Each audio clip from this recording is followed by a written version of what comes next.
వీక్షకులకు స్వాగతం, నమస్కారం. మద్యం స్కామ్లో వేల కోట్ల రూపాయలు దోచుకున్న బిగ్ బాస్ జాంబియాలో పెట్టుబడులు.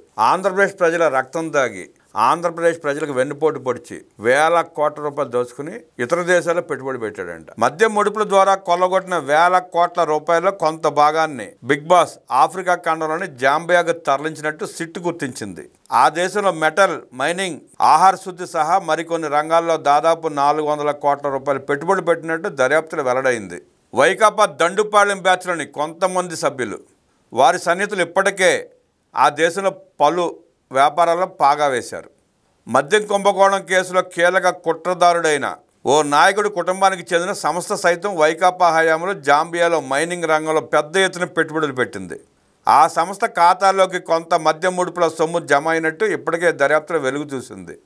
అదే తరహాలో బిగ్ బాస్ సైతం జాంబియాలో భారీగా పెట్టుబడులు పెట్టినట్టు సిట్ గుర్తించింది. జాంబియాలోని కొన్ని ప్రాంతాలు మెటల్, మైనింగ్ పరిశ్రమలకు కేంద్రంగా ఉన్నాయి. అలాంటి స్థావరాన్ని బిగ్ బాస్ ఎంచుకున్నట్టు సమాచారం. ఒక్కో మద్యం కేసుకు 150 రూపాయల నుంచి 600 వరకు ముడుపులు వసూలు చేసిన వైకాపా ముఠా మొత్తం 3,500 కోట్ల రూపాయలు కొల్లగొట్టినట్టు సిట్ దర్యాప్తులో తేలింది.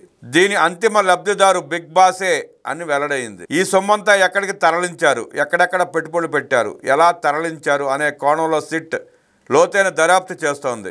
ఈ క్రమంలో ముంబై, ఢిల్లీ, హైదరాబాద్ సహా మరికొన్ని నగరాల్లో హవాలా వ్యాపారుల ప్రమేయం గుర్తించి వారిని విచారణకు పిలిపించింది. పలు డొల్ల కంపెనీల ప్రతినిధులను ప్రశ్నించింది.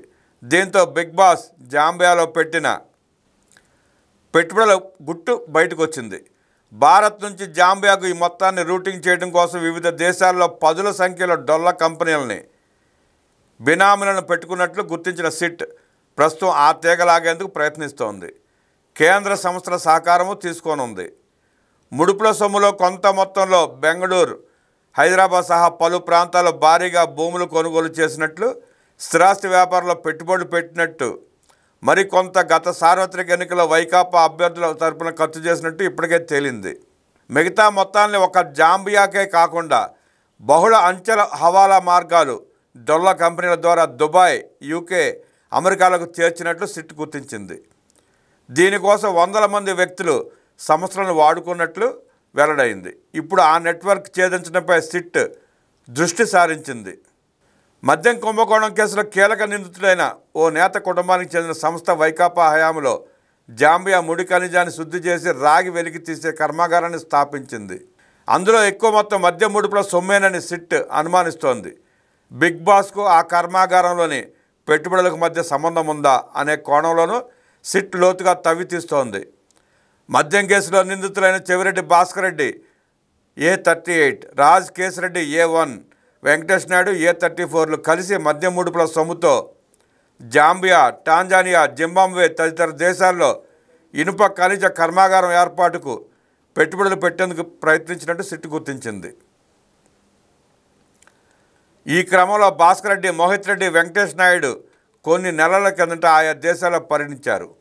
బిగ్ బాస్ ఆదేశాలతోనే ఇదంతా జరిగిందని సిట్ అనుమానిస్తోంది. ఆంధ్రాలో ప్రజలను లూటీ చేయడం, విదేశాల్లో పెట్టుబడులు పెట్టి దాచుకోవడం. సిట్ దర్యాప్తులో రోజుకొక కొత్త పేరు, రోజుకొక కొత్త కోణం, రోజుకొక దేశంలో పెట్టిన పెట్టుబడులు వెలుగులోకి వస్తున్నాయి. దీన్ని బట్టి అర్థమవుతుంది సిట్ ఎంత వేగవంతంగా దర్యాప్తు చేస్తోందో.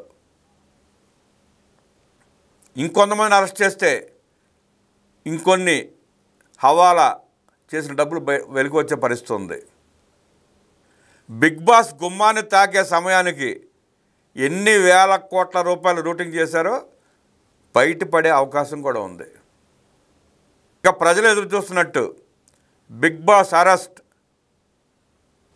బిగ్ బాస్ తరలించిన సొమ్ముల వివరాలు తెలుసుకునే వరకు జరిగే అవకాశం కూడా లేదనిపిస్తోంది. ఎంతో చాకచక్యంగా వ్యవహరిస్తూ సిట్ చేస్తున్న దర్యాప్తుకి ప్రజలందరూ అభినందనలు తెలియజేస్తున్నారు, ధన్యవాదాలు తెలియజేస్తున్నారు.